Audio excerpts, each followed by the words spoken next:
what's happened now, you have guys on contract with the WWE. They're making $4 and $5 million a year. No. And not working that much. When Brian Blair and I were there in, let's see, it was 85, 86, 87, 88. We wrestled. This is unbelievable. We averaged for 3.5 years, 27 days a month on the road. Whoa, it's too much. That's crazy. Yeah, we went 52 days in a row. That was our longest. And there was, the late Khosrow Vaziri, the Iron Sheik. He went 93 days in a row. God. And that's the way Vince was. He had 60 guys, and he thought, well, I'm just going to keep them busy, and that's what he did. It was 3 towns running a night, and hopefully you were on either Hulk Hogan's card or Paul Orndorff or somebody that was going to draw money.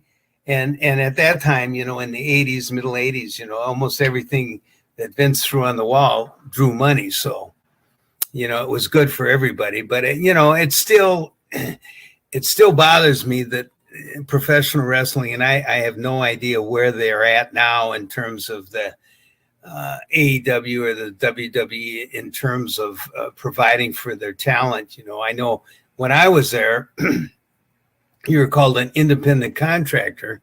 Yep. And that meant that you had to pay your own taxes, you had your own hospitalization, your own, insurance, and all they did was pay you, and we were, it's funny because I had a couple friends of mine that were lawyers, and they looked at the contract that Vince said, and one of my lawyers, who was an NFL linebacker and wound up being a hell of a lawyer, told me, he says, Jimmy, he says, don't sign this contract.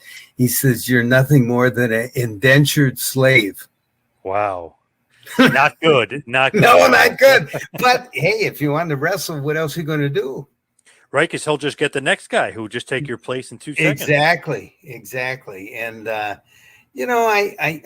Vince fired me 3 times, and a couple times it was I'm sure because he didn't like my political stance in terms of where I was with, the active body wrestlers per se against, the office, because I wanted, a better representation. I thought, if you say, for instance, you got hurt in a match and had to have 20, 30 stitches, you had to pay for that yourself.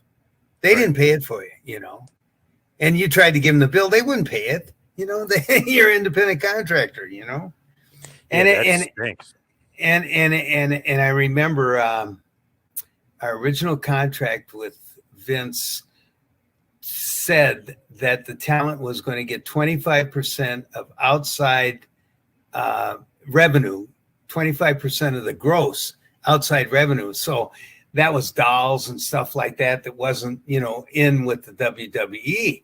So Brian and I actually sued Vince after we got done working for him. And we found out through our lawyer, through all this paperwork, instead of 25% of the gross, he paid us 8% of the net. Oh my God. Wow. So he owed a lot of guys hundreds of thousands of dollars, and that's, if you have your founding father, your leader, the owner of your company, the guy that you're, providing blood, sweat, and tears every night on the road, and he does that to you, what are you going to do?